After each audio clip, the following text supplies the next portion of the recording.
My name is Allison McFarlane. I'm a professor here at the University of British Columbia, and I'm director of the School of Public Policy and Global Affairs, which houses the Lind Initiative, the host of this evening's event. Before we begin, I'd like to acknowledge that UBC is on the traditional, ancestral, and unceded lands of the Musqueam peoples. I would like to pay my respects to their elders, past, present, and future. And since many of you are joining us online tonight, I invite you to reflect on the indigenous lands that you're joining us from this evening. So a warm welcome to you all for the fourth of our Lind Initiative events in 2023. The speaker series this year is Uncivil Discourse. Over the course of this series, we've invited public intellectuals and thought leaders to help us explore different perspectives on political polarization in the United States. Through these discussions, we ask if and how we can reimagine a civil culture in the current era. Our guests offer us windows on the American experience that are fascinating not only in what they tell us about politics across the border, but also in that they offer reflections about debates playing out in our own Canadian society. The challenges posed by political polarization and the breakdown of civil discourse resonate across all liberal democracies, and Canada is certainly not immune. We must ask ourselves how to sustain respectful, honest, and deep conversations. Throughout this series, we've had the privilege of speaking with award-winning journalist Masha Gessen, professor and critically acclaimed author Dr. John McWhorter, and most recently, the 2021 MacArthur Genius and professor of Gender and African American Studies, Sophia Noble. Tonight, I'm delighted that we get the opportunity to continue this conversation. Before I introduce our moderator and tonight's keynote speaker, however, I want to acknowledge that this opportunity was made possible because of the generosity of UBC alumnus Phil Lind, who's made not only this event, but all our previous programming possible. Phil, on behalf of myself as director of the School of Public Policy and Global Affairs, the Lind Initiative staff, students, and the extended UBC community, we want to thank you for your contribution.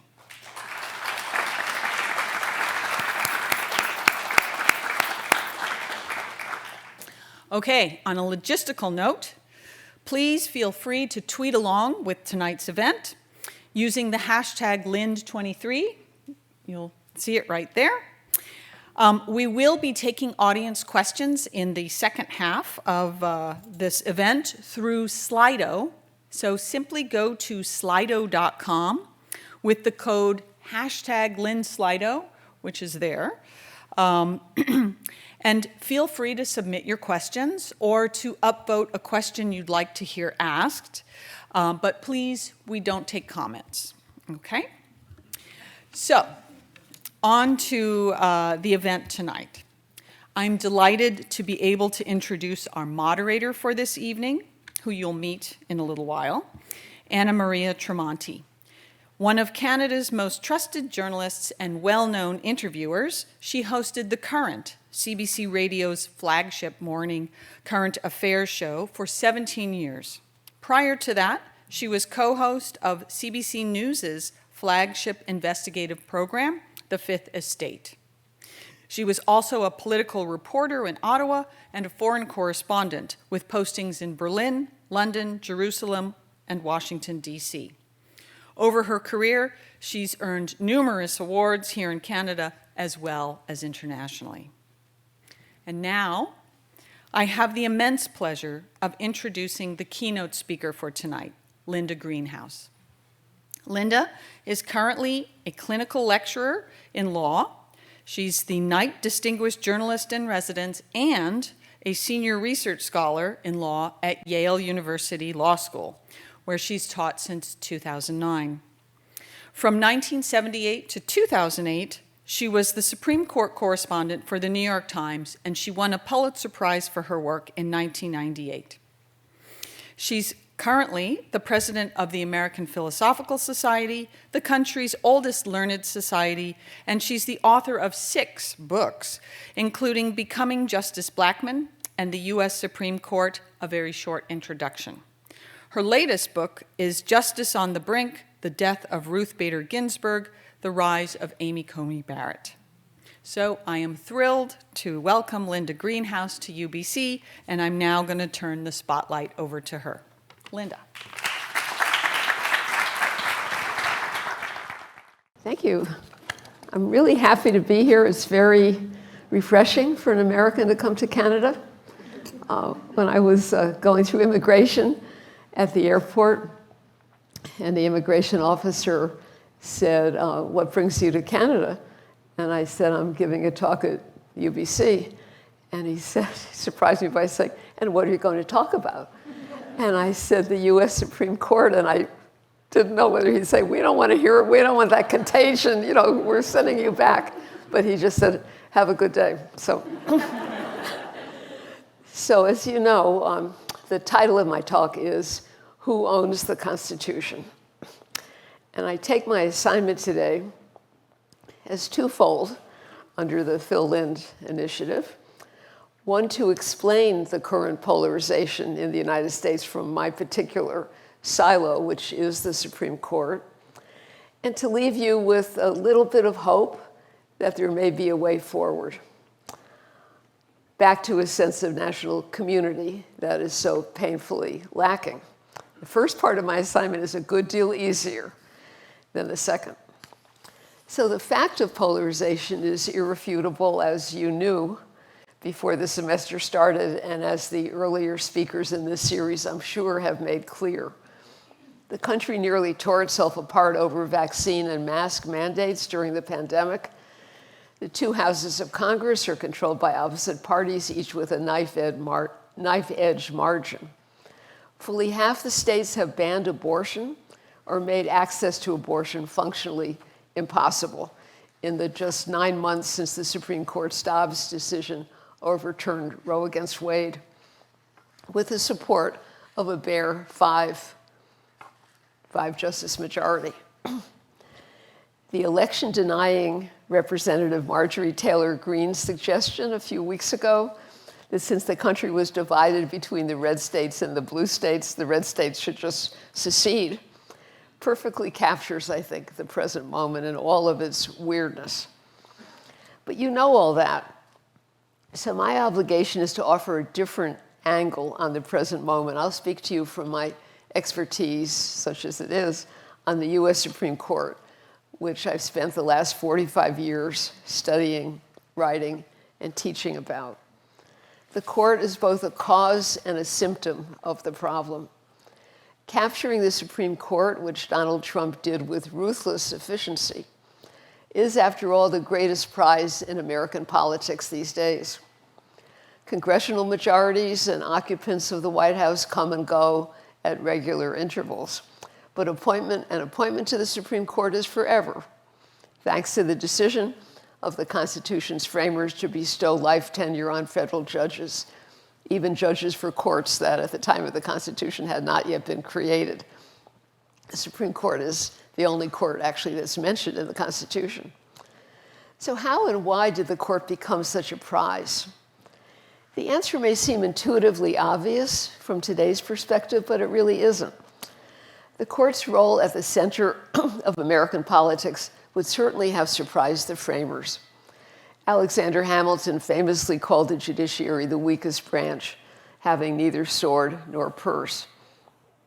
Even Chief Justice John Marshall's famous claim of judicial supremacy, when in Marbury against Madison in 1803, he extrapolated from the Constitution's text to find a power of judicial review, didn't really move the needle on how Americans at that time regarded the judicial branch. It would be another 54 years after 1803 before the Supreme Court overturned another federal statute. But since that slow start, the court has overturned more than 200 federal laws and many state laws too, Most recently, last June, when the court placed its made-up theory of the constitutional right of individual gun ownership on steroids and overturned a century-old New York law that had restricted the licensing of individuals who sought permission to openly carry a firearm. A Trumpified, if I may use that word, federal appeals court invoked that decision just earlier this month when it overturned a decades-old federal law that barred gun possession by individuals who are under a court order due to domestic violence. So the courts themselves may not have swords, but under the Supreme Court's leadership, they are making sure that every American can have a gun. And we shouldn't really be too surprised. During his 2016 presidential campaign, Donald Trump warned that if Hillary Clinton became president, she would take away people's guns. That, of course, was not true, but it was a line that helped to solidify the base. That should remind us of the permeability of the line between law and politics.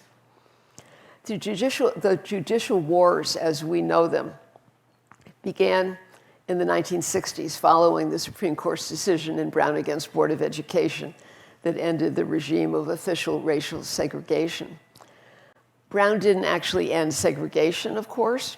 There are large swaths of America where segregation in public schools, due to housing patterns, is as prevalent today as it was then. But the decision in Brown awakened those who were not on board with the project of racial equality to the uncomfortable fact that the Supreme Court had exercised its power to place them on the wrong side of history. Richard Nixon ran against the Supreme Court in 1968, and he did so successfully by using crime as a dog whistle for race. People got the message. I'll give a very short version of a complex history here. Fast forward to 1980, when Ronald Reagan ran for president on a Republican Party platform that, among other things, pledged him to appoint judges and justices who would overturn Roe versus Wade. I'll digress a little bit to give a bit of political history of abortion.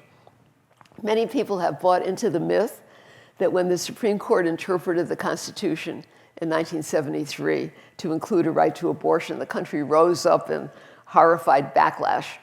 That myth is just that, a myth. There was majority support for abortion's decriminalization at the time the court ruled, and that support actually grew in the ensuing weeks and months. It's never wavered. It's always been a majority support.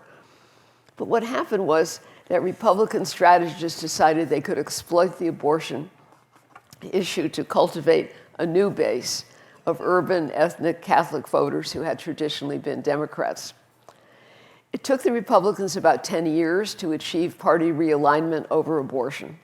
During that time, as I said, most Americans continued to favor legalized abortion, and efforts to enact a constitutional amendment that would have been necessary to overturn Roe failed repeatedly. So with legislative options foreclosed, the Republicans decided that what they needed to do was change the Supreme Court. Ronald Reagan eventually had 4 Supreme Court appointments, but he couldn't get the one he really wanted, the one he needed. That nominee was a well-known conservative public intellectual named Robert Bork, who had loudly denounced Roe as constitutionally illegitimate and left no doubt that he would overturn it if he could. Bork proved not to be what the public wanted, however, and he was rejected by a bipartisan vote. But the lesson was learned: get the court. Mitch McConnell, the Senate Republican leader, took that lesson to heart in 2016 when he had the Senate block President Obama's nomination of Judge Merrick Garland, who's now the Attorney General, to fill the vacancy caused by the unexpected death of Justice Antonin Scalia. Scalia's death in February 2016 left the court in what was basically a 4-4 ideological tie. Whoever got to fill the vacancy could, in the opening months of a new presidency, reshape the court. And McConnell calculated that by keeping that prospect in front of voters' minds, he could turn the court into a powerful election issue. This had nothing to do with Trump as such, because it was months before Trump actually received the nomination. It was pure politics. And McConnell has said, quite accurately from his point of view, that keeping that seat open for the ensuing 10 months was the action he is most proud of in his political career. As part of his campaign, Trump claimed that his Supreme Court nominees would overturn Roe against Wade, quote, automatically. That was an astonishing promise, but he got those 3 nominees through in quick succession, and it proved to be true. I don't expect you to have read the Dobbs decision, but if you do, I think you'll agree with me that there is almost no law in it. There are words, to be sure.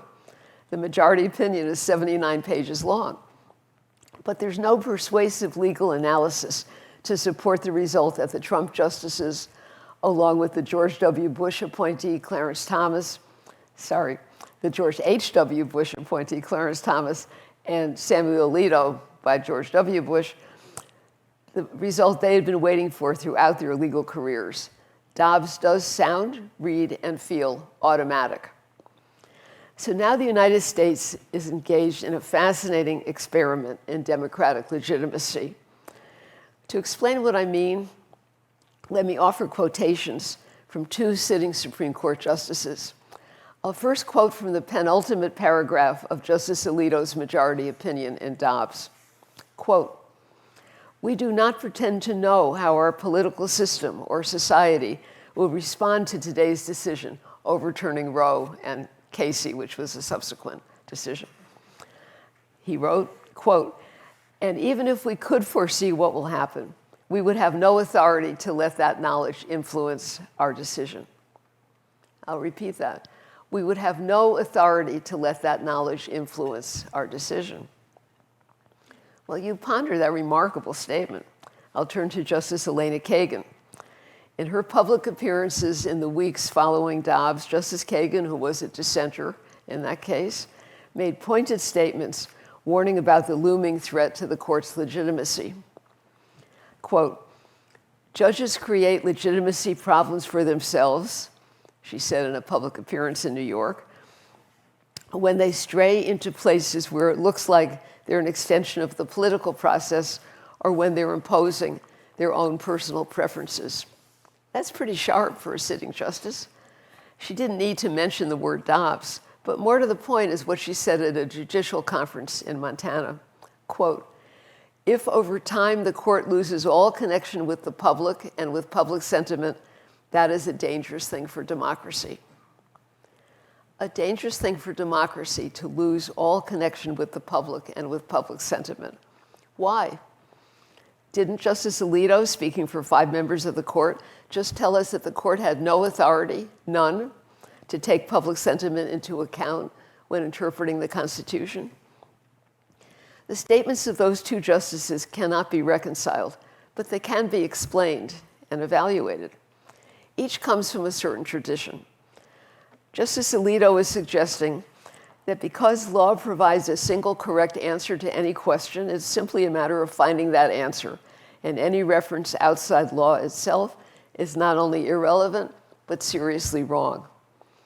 Justice Kagan, on the other hand, is speaking from a tradition of political science scholarship that is focused on the relationship between the Supreme Court and the public, and that has concluded that there is such a relationship, a dynamic one that's crucially important and, in fact, for the most part, positive.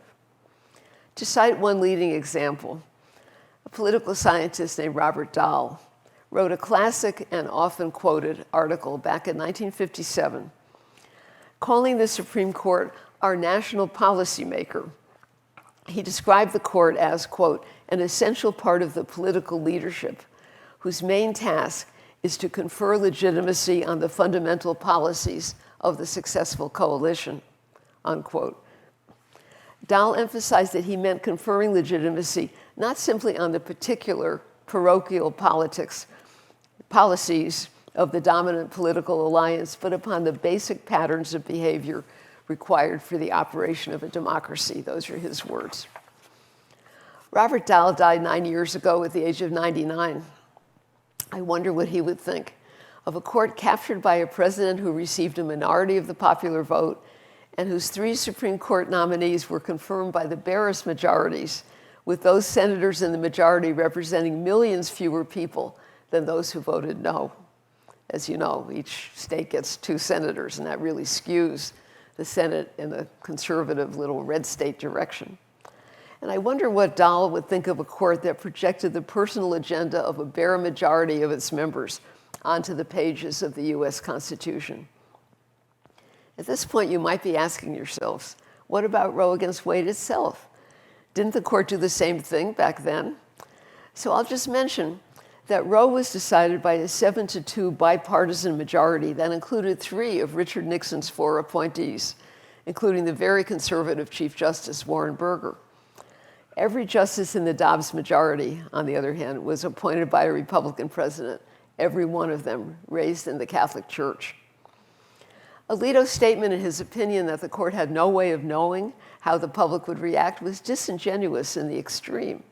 As you probably know, in early May, nearly 2 months before the opinion was issued, a draft was leaked that proved to be almost word for word the final opinion. The country exploded. There were demonstrations everywhere, and the court was so alarmed that it put up an 8-foot fence around its property to keep protesters away. Even without the leak, prominently reported polling indicated that 2/3 of the public did not want to see Roe overturned. And by the time the opinion was issued on June 24th, public approval of the court was shifting markedly, was plummeting. While approval had been running at over 50% as recently as September 2021, with Republicans and Democrats giving the court basically the same grade, albeit for different reasons, by the end of the summer, Democratic approval had plummeted to 13%, the lowest ever recorded, while Republican approval soared to 70%. The gap between the 2 parties was the biggest the Gallup polling organization had ever seen. Talk about polarization. I think this outcome doesn't disprove Robert Dahl's theory about the court's role in conferring legitimacy on public policy. Rather, I think it shows the degree to which the underlying reality has changed. Dahl's theory supposed that policies would be adopted and enacted by office holders who represented a majority of the public. Once that's no longer the case, the theory can't work. Scholars, in fact, have been left to scramble to find new frameworks for understanding the court in this era of extreme polarization in which long-held theories no longer fit. For example, political scientists have long emphasized what they call diffuse legitimacy that protected the court even when many people disagreed with its decisions. And they had another theory called positivity theory that held that people tend to accept Supreme Court decisions because, quote, those decisions arrive enveloped in the symbols of judicial authority, to quote James Gibson, a leading political scientist in this kind of work. But the reaction to Dobbs, he wrote in a recent article, has punctured the court's diffuse support and has led him to conclude that his cherished theories, quote, may be wrong. I would be a bit more generous. The theory may well have been right for its times, and there's good evidence that it was, but it couldn't anticipate or respond to the era of extreme polarization in which we find ourselves. There's much more at stake here than guns or abortion. At issue is the core of the settlement that the Supreme Court achieved with the American public nearly 90 years ago, when the court emerged from the crisis of the New Deal. Every American law student learns the story. Franklin D. Roosevelt was elected president with a huge popular mandate, but his signature programs, designed to see the public through the Depression, were struck down one after another by the Supreme Court as unconstitutional. An infuriated Roosevelt proposed expanding the court in order to take it out of the hands of the enemies among the 9 old men. Congress refused to go along, but the court got the message and changed its tune. In the new understanding that resolved that crisis, the court would basically keep its hands off ordinary economic legislation and would deploy its power only when necessary to protect, in what the famous decision called Caroline Products called, discrete and insular minorities. In other words, the court would protect people who needed protection against discrimination. What has caused the breakdown of that settlement is that we no longer even agree on the definition of discrimination or on who is being discriminated against. Is it white people, when universities put a thumb on the scale for applicants from long excluded minority groups? Is it Christians, members of the dominant faith who believe that government's power should be theirs to invoke when they want to put their faith on display in the public square?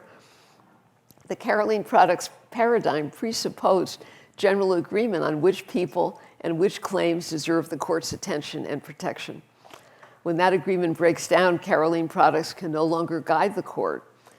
And when the court chooses sides, as it's now doing in advancing Christian supremacy and dismantling affirmative action, polarization only increases. And furthermore, the court has been digging deeply into what would have passed not long ago as the kind of ordinary economic and regulatory legislation that should merit only the most deferential judicial scrutiny.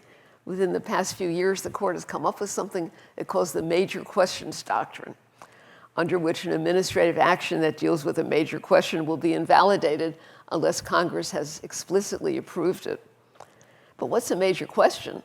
That, of course, under this doctrine, is up to the court to define. So this doctrine bleeds power out of the executive and legislative branches, out of the elected branches, and relocates it in the court. So I promised that I would try to leave you with some sense that today's problems can be remediated, at least to some degree, by people of goodwill. There are actually a couple of maybe promising signs. The public has rediscovered state courts and state constitutions. This, of course, can be a double-edged sword. The judges in many state courts run for election and so reflect local political attitudes for good or for ill. But I choose to see this as a good development. Not all answers have to come from the federal government. State courts are free to interpret state constitutions as providing more protection than the federal Constitution provides, at least until the Supreme Court decides a current pending case on something called the independent state legislature doctrine, but I won't get into that. If people pay more attention to their state governmental structures, political participation will increase, and the ability to conduct the public's business in the dark will diminish accordingly. Last year, the National Constitution Center, which is a federally funded organization in Philadelphia that sponsors public education programs about the Constitution, convened 3 teams of scholars, 1 liberal, 1 conservative, and 1 libertarian, to draft new constitutions from scratch as an academic exercise. The teams worked separately, but then convened to compare results and to find compromises that would enable them to agree on a single document. And they did, proposing 5 amendments to the current Constitution that would make government more accountable. One interesting area of agreement was to dispense with life tenure for the Supreme Court, replacing it with staggered 18-year terms that would create a vacancy every 2 years, 2 per presidential term. The teams also agreed on eliminating the Constitution's anachronistic requirement that limits the presidency to, quote, natural-born citizens. A spirit of compromise pervaded this enterprise and gives some hope that by focusing on structure rather than on disputed questions of rights, people and politicians of very different ideologies might be able to find common ground.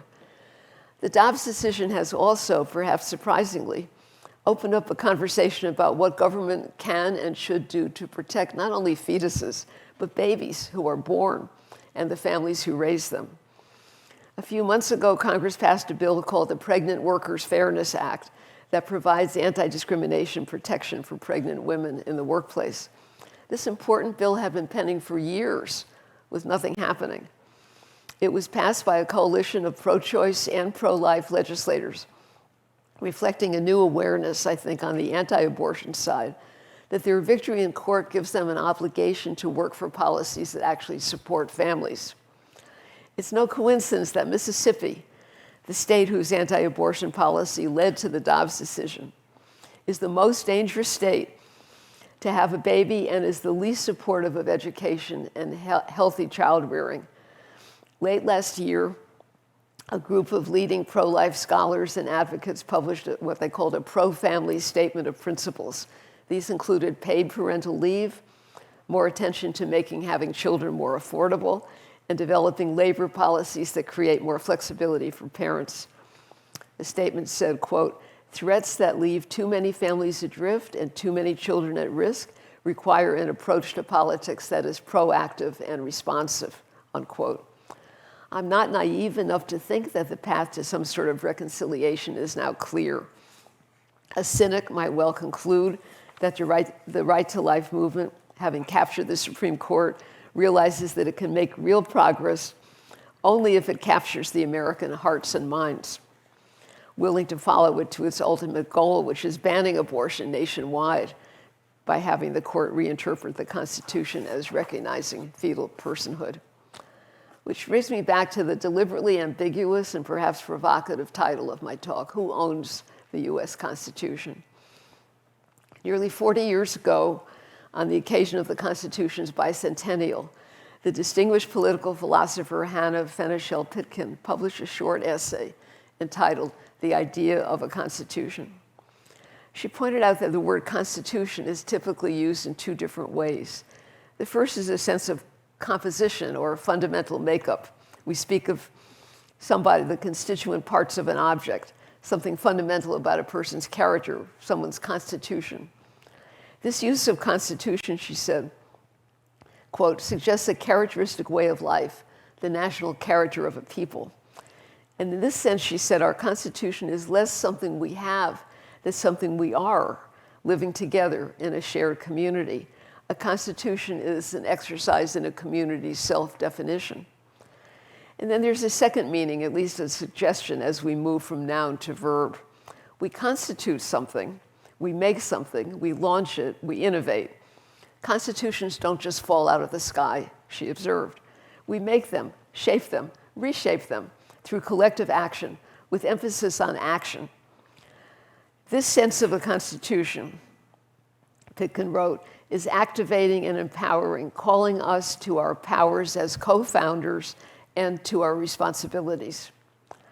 So in this sense, a constitution is not something we have or something we are or only something we make at a particular moment, but something that we constantly do. Constitutionalism in the United States, as in so much of the world, is at a crossroads. Americans have lost faith in many of their institutions. Interestingly, when pollsters ask people whether they have confidence in the Supreme Court, the only group that answers yes is made up of people over 50. The most disaffected group are those under 30. That divergence is completely understandable.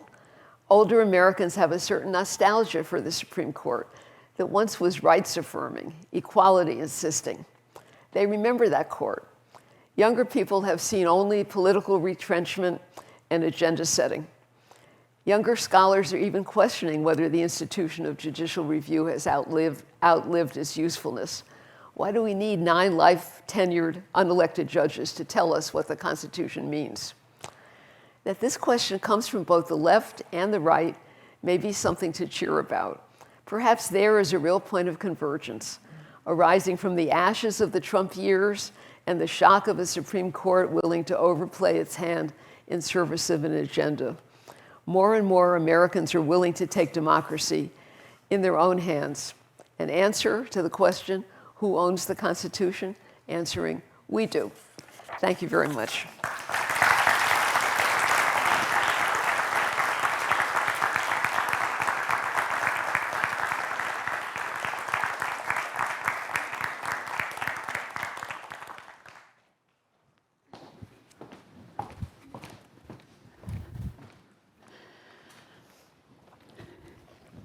Good evening, and thank you for that talk. Linda Greenhouse, you kind of scare me. I have so many questions for you. And you just said the people own the Constitution. I'm wondering if you can explain a little bit, because we see this in Canada right now too. We see a lot of people, I think, as a journalist, I haven't seen this as much as I have in the past couple of years. We see a lot of people talking about their constitutional rights, like at street level. What is it about the US Constitution, I won't get you to talk about the Canadian one, that's okay, but that help us understand that attachment by Americans in the polarization fight to the Constitution. Is that bipartisan design? Well, I mean, some people have written that the Constitution is almost a kind of iconic religious object in the minds of Americans. They may not know what it means, but they kind of know when somebody invokes the word or some concept, they need to, stand up and salute. So I don't know. I mean, of course, there's many Canadians alive and walking the streets today who remember who were alive when the charter, became, what's the word, enacted or, ratified. Repatriated or, yeah. So that's a whole different mentality. I mean, invoking the framers of the U.S. Constitution in 1789, who really knows? And so we can impose on them almost any kind of idea that we have some kind of critical mass of people to get behind us and say, this is what they really meant. It's different, but the notion of the Constitution as kind of a holy object is, it's not necessarily helpful in the practice, but maybe it gives a little bit of hope, I don't know. After 40 years of studying and following and reporting on the U.S. Supreme Court, you have identified, and you touched on it tonight, that long-term political strategy that started to show up with Nixon and especially Ronald Reagan by U.S. conservatives and the Christian right to essentially load the Supreme Court with judges who will have that ideology. But I don't think, until I read your book, I don't think I understood the levels, the layers of lobbying. And can you just talk a little bit about, it's almost like a farm team that exists for conservative lawyers to end up on courts? Oh, definitely. I mean, so Donald Trump put more than 200 judges on the federal courts. 3 Supreme Court justices, we know that.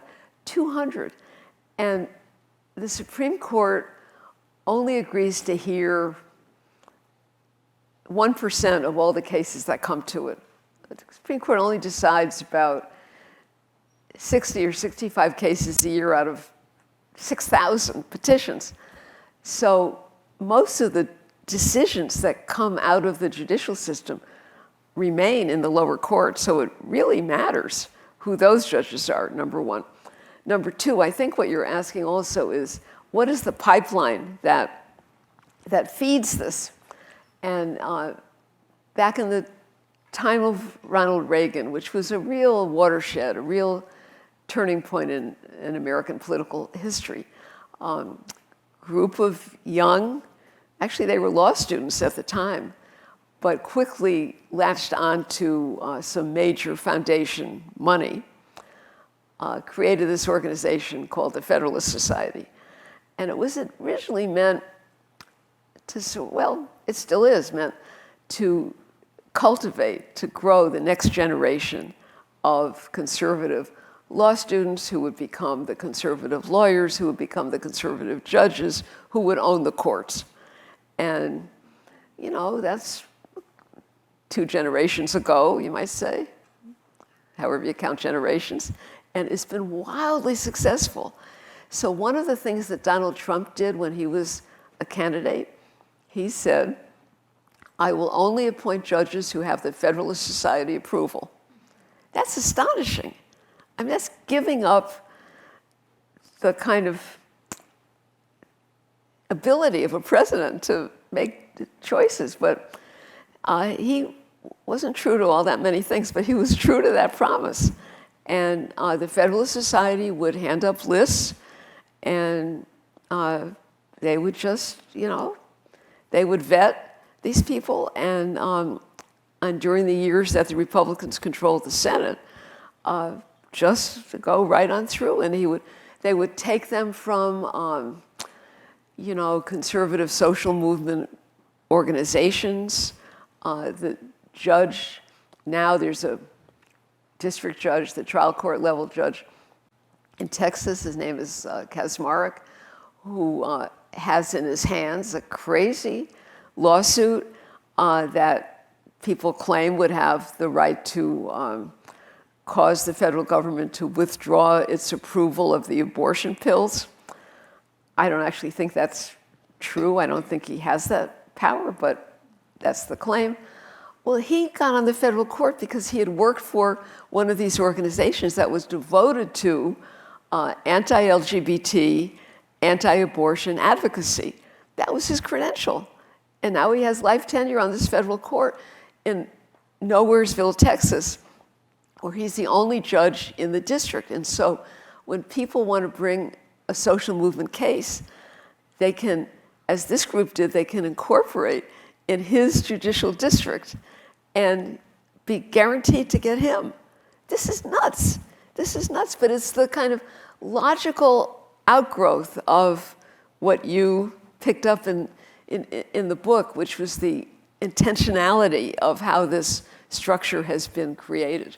And you have made the point that Amy Coney Barrett was identified early on by the Federalist Society, by the people who were actually watching law students and listening to what they were saying and looking at their politics. Yes, that's right. I mean, she was a very strong student at Notre Dame Law School, and she was kind of singled out and picked and given a clerkship with a very well-connected federal court of appeals judge in Washington, and catapulted from there, because he was very close to Justice Scalia, to a clerkship with Justice Scalia.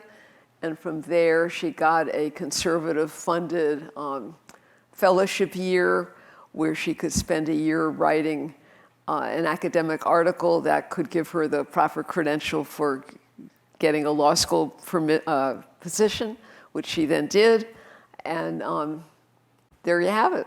Very well credentialed, very smart, and perfectly groomed for the position that she now has, where she could provide the fifth vote to overturn Roe. What did Donald Trump say about her? Well, I said a few things, but I'm not sure what you're thinking about. I'm talking about when he was told you could appoint her for the first appointment he was going to make. Yeah, so when Justice Kennedy retired in 2018, and people said, how about Amy Coney Barrett? He said, oh no, I'm saving her for Ginsburg. And so when Justice Ginsburg died in September of 2020, at a time when, due to early voting, which takes place in some states, Americans were already going to the polls to vote for president in 2020. And McConnell said, I'm going to ask the president to, actually McConnell called the president that night, and called Trump that night, and Trump was on a campaign plane, got through, and said, Mr. President, you need to appoint somebody right away, because they just wanted to, get it while you can, and they did. The night Ruth Bader Ginsburg died, he called the night she died.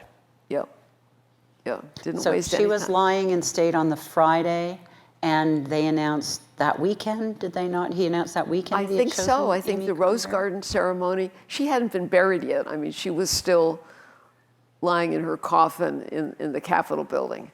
And Trump was in the Rose Garden introducing Amy Barrett to the public. An episode that became a super spreader, because of course none of them believed in vaccination. So, well, that's not, I'm being unfair. I think the vaccine actually hadn't been authorized yet, but a whole lot of people got COVID from that event. You covered Ruth Bader Ginsburg for a long time. Yes. What are your thoughts on her and your personal thoughts? I don't know how well you knew her. Well, I mean, I don't want to claim sort of, intimacy, but she was, incredibly clear thinker. She was a very good writer and, hard worker and inspired a whole generation of young women.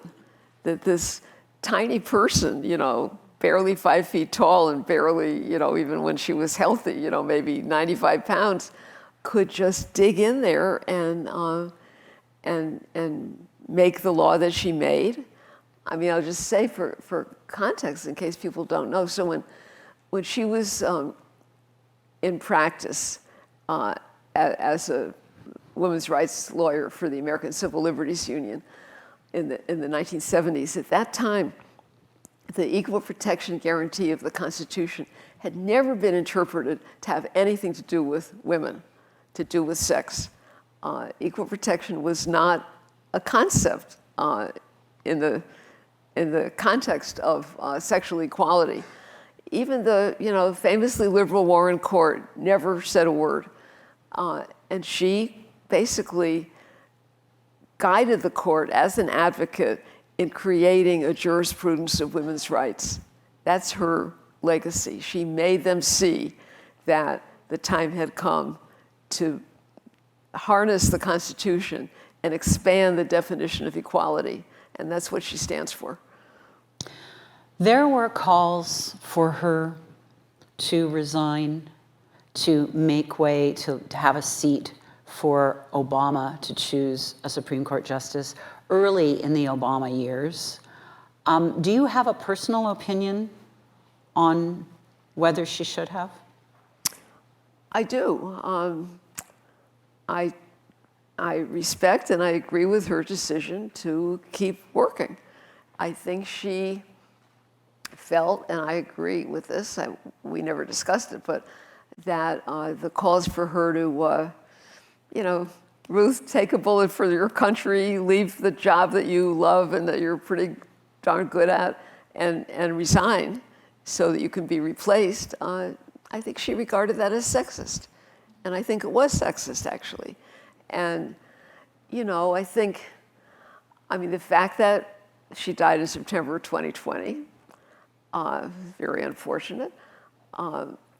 She placed a bet in 2016 that Hillary Clinton was going to be the next president. And I'm here to say, I think a huge majority of the American public, even those who didn't vote for Hillary, expected that result. She was wrong. Trump didn't get a majority of the popular vote. He got a majority of the Electoral College. And then she placed a bet, that she could outlive Trump. And had she lived another 4 months, President Biden would have filled that vacancy. So, I think we have to look at her decision in a broader context, and had Mitch McConnell, the Republican Senate leader, played by the rules and allowed President Obama's Supreme Court nominee to get a hearing and a vote, we wouldn't have had the 6-3 super conservative majority that we have today, and that had nothing to do with Ruth Bader Ginsburg. Well, and that brings me right back to that very disciplined long game, you call it, of the conservatives to put in their choice for justices and to load the court. You clearly saw that. There must have been Democratic operatives and Democrats who understood the system who saw that. Were they asleep at the wheel? Well, they were focused on some other things, while the Republicans were only focused on one thing. So Democrats had a legislative program. They cared about health care, education. Excuse me, I've been talking all afternoon. And they had to fit in the judicial confirmation fights along with trying to get bills passed. Republicans had no program. They had a program of tax cuts, but they had no affirmative program. And so they had all the time in the world to just focus on judges. So I just ask, we are seeing the consequences of Dobbs, the overturning of R v. Wade. There are stories now of women being forced to carry pregnancies to term, or just horrific stories of healthcare because doctors are so afraid that they are going to be charged that the women can't get the help that they need. Do you see any potential unintended consequences for the overturning of Roe versus Wade for the conservative right? Well, I think we can thank Sam Alito for the fact that the red wave that was supposed to wash over the House of Representatives in the election back in November in the 2022 midterms didn't happen. And what we saw was some conservative Republicans running for election or re-election to the House started backing away from their very outspoken anti-abortion positions. And we saw some Democrats elected on overtly pro-choice platforms. So the Republicans managed to take the House by, I think, 3 or 4 votes out of 535.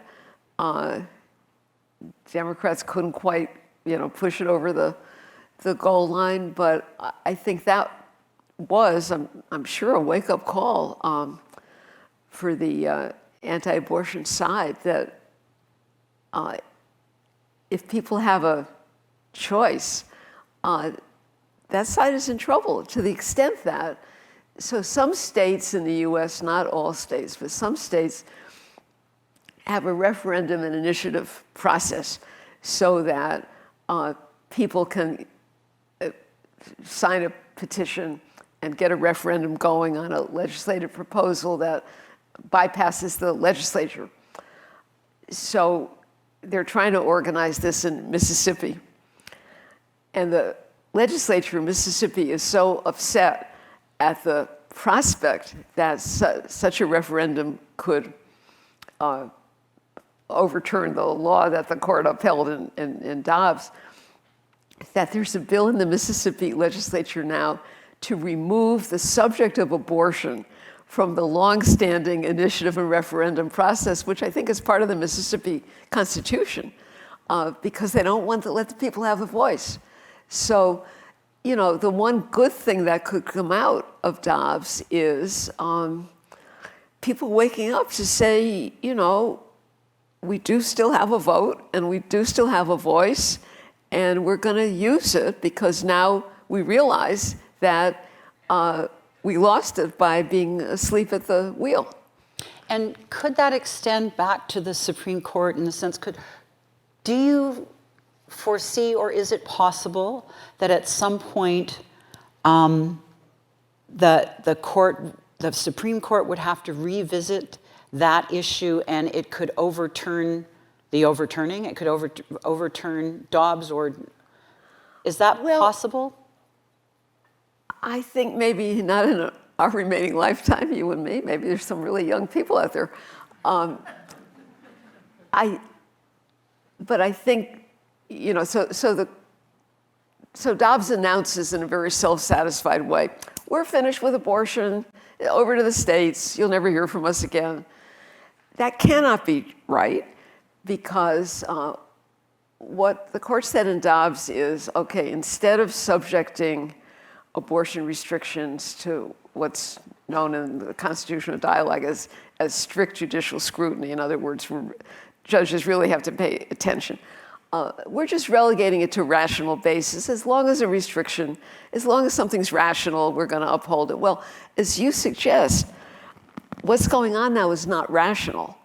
It's not rational for a woman with a compromised and crisis pregnancy, a wanted pregnancy that has gone bad and it may be killing her. It's not rational for states to have laws that put doctors in fear of criminal prosecution if they treat such a patient according to what was the standard of care before last June 24th.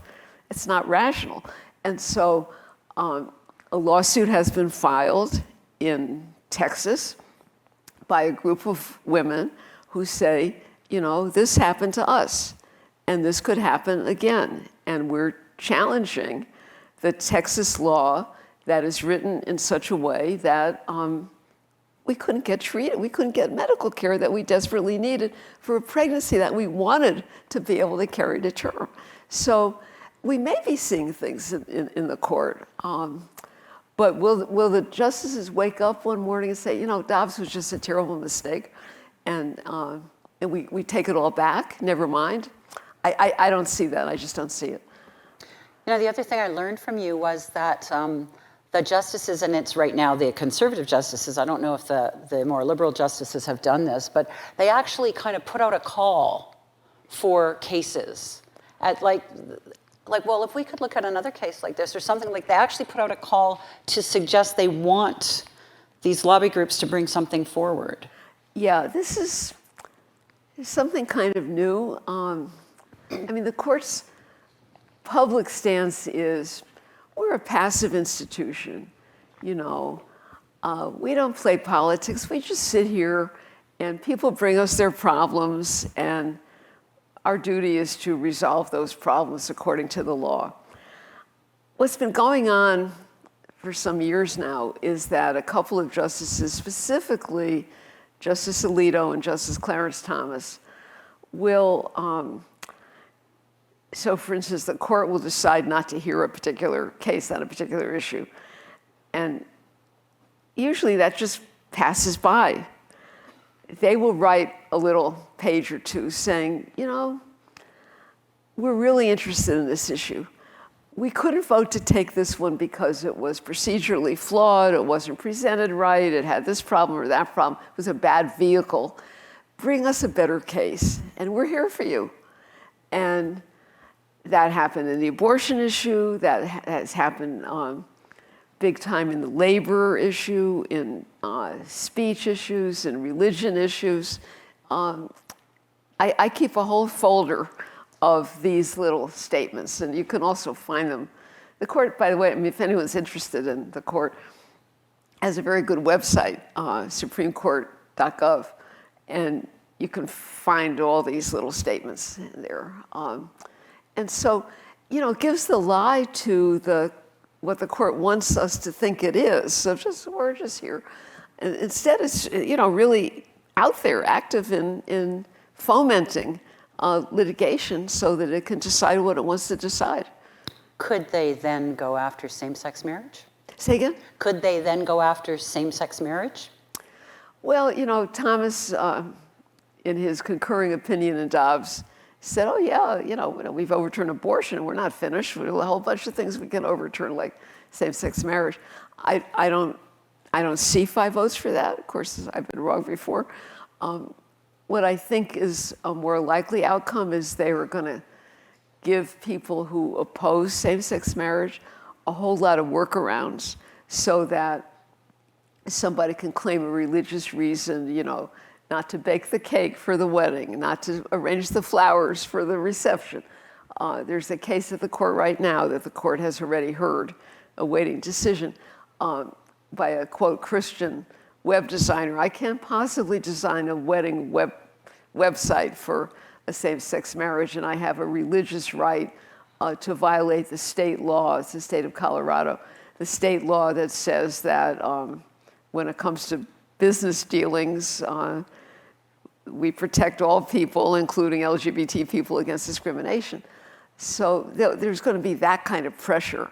The court has been looking for what I call a Bergefell victims, or Bergefeld's the name of the same-sex marriage case. And Alito in particular has been looking for, a victim who's been injured by the fact that same-sex marriage now exists, and somebody can bring a case. And so, we'll see where that goes. I think I know where that's going to go.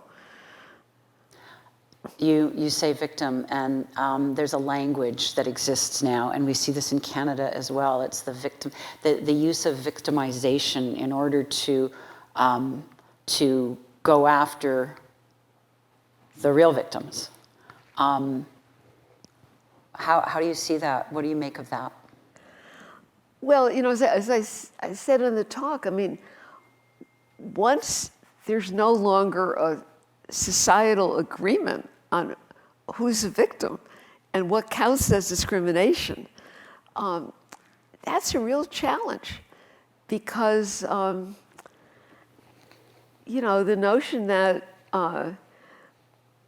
white Christian people who are a majority in the United States are victims of discrimination is very unsettling and kind of throws up into the air a bunch of kind of settled understandings of the purpose of law, really. And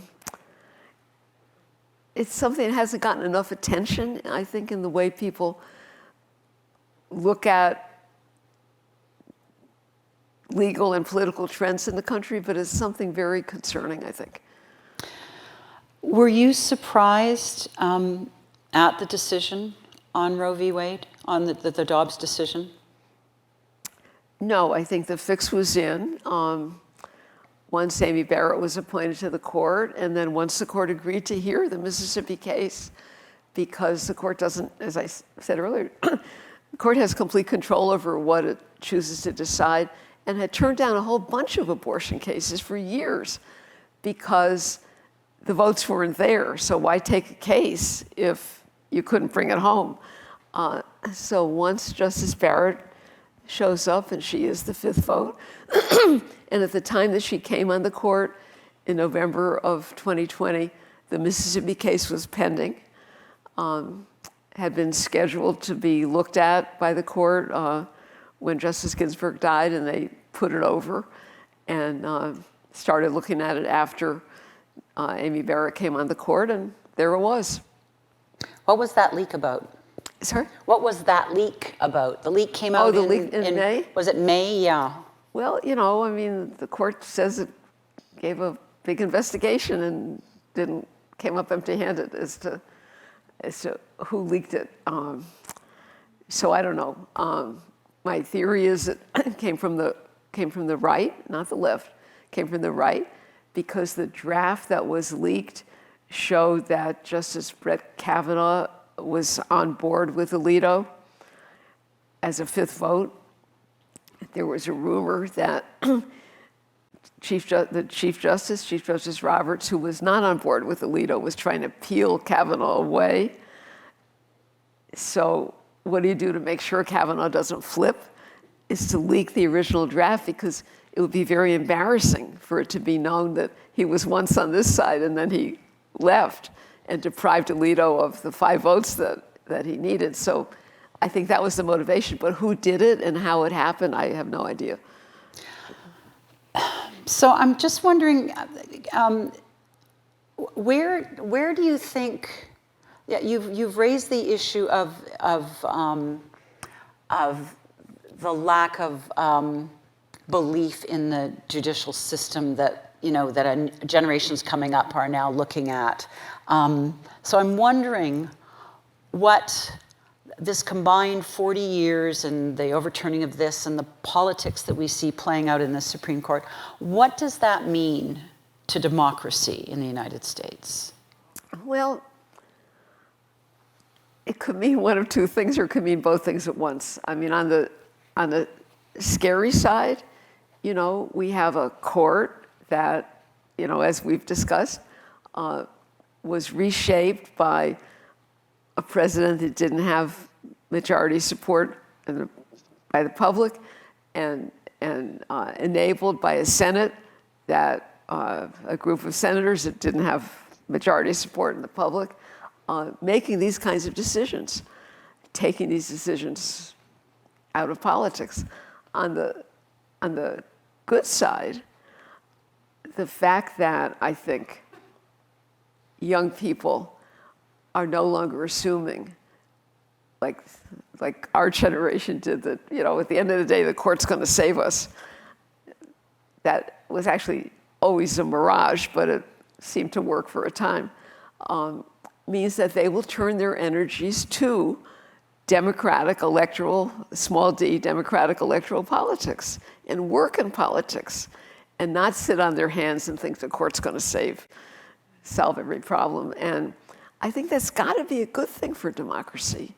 And in the states, as you know, every state has a judicial system, and every state has a constitution, and the constitutions can be more generous. I mean, the first constitutional right to same-sex marriage in the U.S.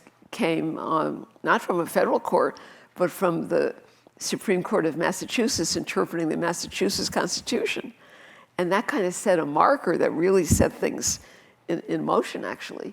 So there's a lot of room for democracy. It just takes work. It takes attention and work and sticking to it and taking seriously the layers of government beyond the big time, beyond the Supreme Court and beyond Congress. You know, we're talking about the politicization of the court.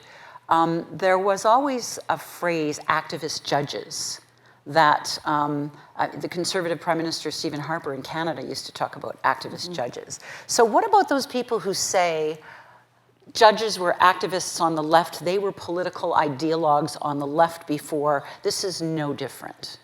It's really interesting. I mean, about, I'd say now maybe 10 years ago, on the right, and the right wing was always the one who was accusing progressive judges of being activists, dropped the word activist and said, what we need on our side is judicial engagement. It's as you said earlier, I mean, language is really powerful. So they want judicial engagement to kind of recapture the original meaning of the Constitution. It takes judges to really get in there and work, right? So the phrase activist judge has really kind of fallen away because they used engagement as I would say, a cover for the fact that now activism was theirs. You know, they didn't want to call it activism. So, but when that phrase was in use, it basically what it boiled down to was a judge doing something I don't want that judge to do. It's an activist judge. Is the difference, though, that now, I mean, the judges who are the ideologues, I mean, they really are part of a machine that the Christian right put in motion. That the conservative right working with the Christian right, the evangelical Christian right, I guess, put in motion. Yeah. Whereas the other political side doesn't have that same big machine. No, that's correct. I mean, if you look at who President Biden is putting on the court, who President Obama put on the courts, and who President Biden put on the courts, they both have taken not people from, social movements. Biden's taken a few more than Obama. Obama just didn't. Taken people who've been, career government lawyers, magistrate judges, assistant federal prosecutors, state court judges. I mean, much more sort of conventional profile people, whereas the Trump judges, as I said earlier, came from the heart of social movements. So that's really been a difference. And a lot of progressives were frustrated with President Obama's choices. He was nominating people he thought could get confirmed, for one thing, but that's been a notable difference in who are the pool of people who are going on the courts when Democrats are in control versus Republicans in control. In the last US election, Biden was asked if he would consider, if he would ever, what's the word, enlarge, expand the court. Does he have the power to do that? Would he do that? Do you foresee that? Well, I mean, theoretically, yes. The Constitution doesn't say anything about the size of the court, so that's just can be done, can be changed, has been changed by just ordinary legislation. But the Republicans who could control the House are dead set against it. In fact, Senator Ted Cruz of Texas, Republican, announced yesterday, I think, that he wants to start the process for a constitutional amendment that would forbid any change in the current size of the court. So that just shows how polarizing that issue is. So it's not going to happen. It also shows that the right continues to look at the court and figure out how they can continue to control it long term, what you call the long game. Totally, absolutely. I have to ask you, as a long-term journalist for the New York Times, and you're teaching at Yale. I'm sure there are journalism students and others who are really interested in your trajectory of your career and your ability and your desire to cover the Supreme Court over this amount of time. So you didn't start out as a lawyer. I'm not a lawyer, right? No, I always wanted to be a journalist, and I got very lucky coming out of college. I went to Harvard. I worked on the school paper, and got an internship at the Times, and just kind of stuck around for 40 years, covering first local politics, then state politics, and then I asked for a transfer to Washington, thinking after about 10 years that would be a sort of obvious career move. And the Times actually needed somebody to cover the court. There had been some instability in who was covering it. And they sponsored me on a one-year fellowship at Yale Law School that was designed to give working journalists a year's worth of exposure to legal education, basically a terminal first-year law school that ended up in a master's degree. So, you took exams, got grades, it was real law school. And then I went down to cover the court, and I did not anticipate that I was going to be spending the rest of my journalistic career doing that. And I had various options to do other things, but I found it very satisfying. Continuous adult education in issues that confront the because they all end up at the court. And, because I'm interested in politics, the intersection and interpenetration of politics and law obviously was something that was very important to get my hands around and very interesting. So, it kept me busy for a good long time. So what advice do you have for those students who want to be you? Well, one thing that's interesting is, because the current, on the one hand, the current media environment makes it very difficult to assume that somebody can, have a middle-class lifestyle and raise a family on a journalist's salary. So, yes, it's nice to have these days you almost need a trust fund or something. But that's on the bad side. On the good side is the current, internet and different new kinds of publications have enabled so many more voices to be covering the court. When I was there, and I left the beat 15 years ago, when I was there, we were sort of a hardy band of maybe, in an ordinary day, maybe 10 people representing 10 different news organizations. Now I gather, the press room is just crowded with different websites and, podcasts and different ways of getting information about the court to the public.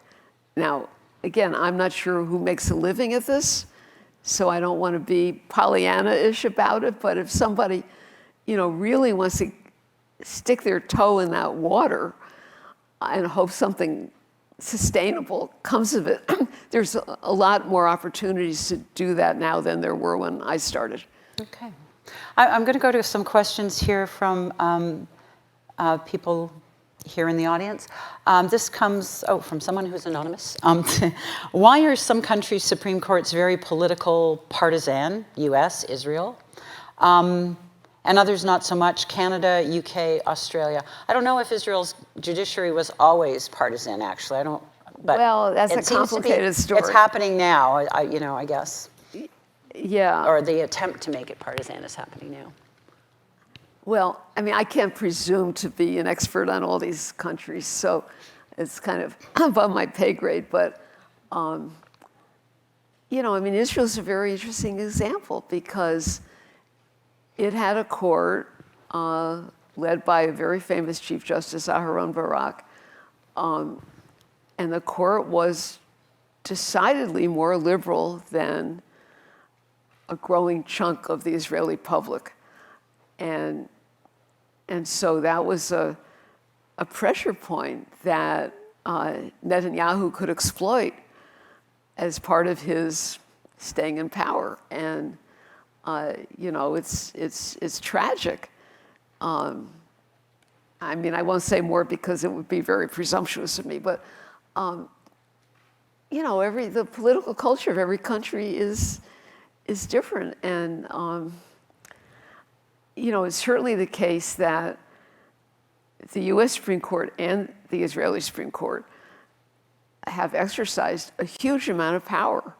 I mean, a lot of power was conveyed because of the political history of both of these countries to the court, unlike, I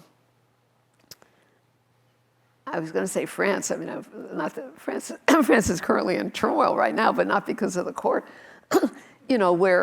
where the Constitutional Court in France does not have the power to overturn legislation. They give, if I understand it, again, I'm being presumptuous, they give a sort of advisory opinion as legislation is coming through the legislative branch, so that you have the court as part of politics. You don't have the court as kind of passing judgment on politics. And, so maybe what's happening now in the US has been an accident waiting to happen for 200 years. I don't know. Got a question from Brad about originalism, asking for the best arguments in favor of originalism. And I'm just going to shift his question a bit, because we did talk earlier today. Maybe explain to our listeners in our audience what originalism is and what you think of it. So I think what I said to the students earlier was, what you have to know is that originalism is not original. And it was invented as a political performance, kind of in conjunction with the rise of Ronald Reagan in the 70s by a couple of think tanks. The notion being, if you could persuade the American public by this kind of catchy notion that what we're going to do is restrain courts. It's in response to the liberal years of the Supreme Court, restrain courts by saying the Constitution is to be interpreted according to the original meaning, the original understanding of the generation that wrote it. That's ridiculous on its face, because we know what they wrote, obviously. We have the words. Do we know what they meant? Do we know that they really meant to bind future generations to those words?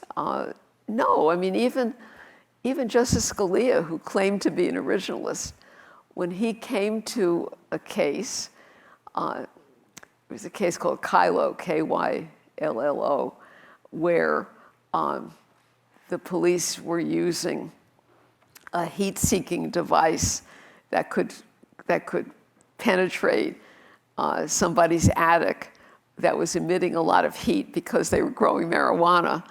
Was that a search that needed a warrant? Well, I mean, there was not such a device at the time of the framing. There was a great interest in the sanctity of the home against intrusion by the state. And so Justice Scalia wrote the majority opinion saying that heat-seeking device was an unconstitutional search that violated the Fourth Amendment, which protects people against unreasonable search and seizure. And he explained the core meaning is the sanctity of the home. It doesn't matter whether this was by a heat-seeking device or by peeking in the window or whatever. It's just an example that it's never been the case that the Constitution has been able to be interpreted by intelligent people to mean nothing more than the words on the page. But it sounds really good. Well, if you were looking at the right to bear arms, and as an originalist, wouldn't you have to argue that you could have a musket but not an AR-15? Well, yeah, the Second Amendment, which begins with this odd phrase about the militia, was long understood was never really interpreted by the Supreme Court, but was long understood to mean to not convey an individual right. And in the Heller decision in 2008, 5-4, written by Justice Scalia, that was his view. And there was a very strong originalist argument on the other side by the 4 dissenters. They both were fighting in originalist terms, which goes to show that there's really no proof that one original understanding was, should have won. I mean, I think the dissenters were right, but they were both fighting in the same terms, and which I think just goes to show that how unclear it is to call yourself an originalist and pretend that you really understand what the original understanding was. Got another question here. There are rumors of a constitutional convention being organized by red states. What might that look like and result in? Yeah, so the U.S. Constitution is very hard to amend. It's the hardest constitution to amend in the world. There is a provision buried deep at the end of the Constitution that sets up a procedure where and I'm embarrassed to say I forget the number of states that have to call for it, but they can call for a brand new constitutional convention and just start all over again. Not the amendment process, but just start on a clean slate. And there is a move among red states because they're not getting what they want from the Constitution to, generate this. And a book came out about this. A book from the progressive side came out about this recently, kind of issuing an alarm saying, this is sort of happening under the radar, this movement to have this happen, and people need to pay attention to it. So it would be, I would say, revolutionary if that actually happened. And I don't know, I emailed my husband yesterday and I said, it's really nice in Vancouver. I really like this place. And I said, if things get really bad at home, I mean, we ought to think about it. And he emailed me back and he said, things are really bad at home. So. Well, another question. What will the Supreme Court composition look like over the next 5 years? Is there hope of a change of that composition now? In the next 5 years? I wouldn't guarantee. Is that a death countdown for somebody? I wouldn't guarantee it, really. Federal judges, so actuaries tell us that there are 2 occupations that are the longest lived of any in the United States. One is orchestra conductors, because they get a lot of aerobic exercise, I think, a lot of cardio work, and federal judges, because they have life tenure. That's great security. They don't have to worry about, their nest egg. And, the worst thing that could happen to a lower court judge is they might get overturned by a higher court judge. But if you're already the highest court judge, you really don't have anything to worry about. They live a long time. They really do. So I wouldn't say that in the next 5 years there's going to be any change on the court. So what's the lesson for those of us who watch the U.S. so closely, and we do in Canada? Your issues bleed right over our border. Yeah. They affect our politics. What should we take from what we have seen unfold that you are talking about, that you've written about, with the makeup of the Supreme Court and how it got there? Well, I'd work as hard as I could, if I were you all, to make, and I know this has been an issue here, to make sure that the process of appointment to the Supreme Court and the provincial courts doesn't get any more politicized than it has to be. I won't say more because I just don't know enough, but so when the Republicans in 2017 in the US abolished the filibuster for Supreme Court nominations. So what that means is there had been a rule, and it's just a Senate rule. It's not written in law, and it's not in the Constitution, that required 60 out of the 100 senators to vote to confirm somebody to the Supreme Court. Trump's nominees could not have gotten 60 votes. They got 50, and then a Vice President, Pence, could make the difference, could break a tie. They got 50 or they got 51. Getting rid of the filibuster was really pernicious because it means that a Republican president or a Democratic president can go as far to the edge as possible as long as they can still get 50 votes. And I think the most healthy intervention that could happen in our polarized judicial politics is to bring back the filibuster. Now, of course, nobody's going to declare unilateral disarmament, so I don't foresee that happening. And I don't know what the situation is in Canada, but if there's some kind of,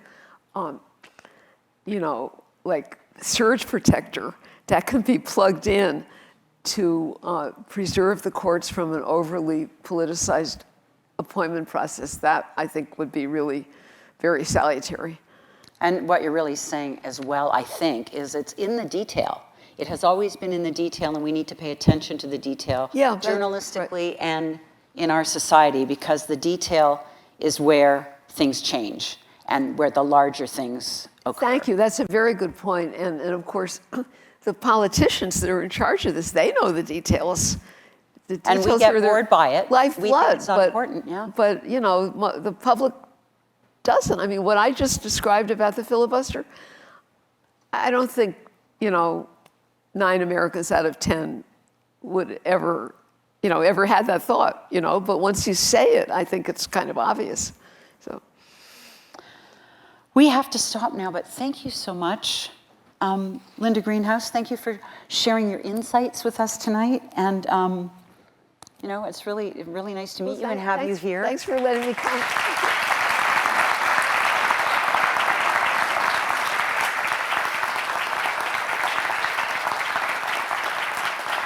And we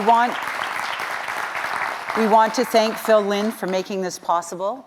We want a big thank you to our team of volunteers and to the staff members at the SPPGA and the Alumni and Development Office that worked so tirelessly to make this series happen. Your hard work is appreciated. Last but not least, thank you for those of you who are with us tonight. We hope you've enjoyed this event, and we hope it's offered you a new lens on uncivil discourse. Please follow us, visit our website for more details for upcoming events.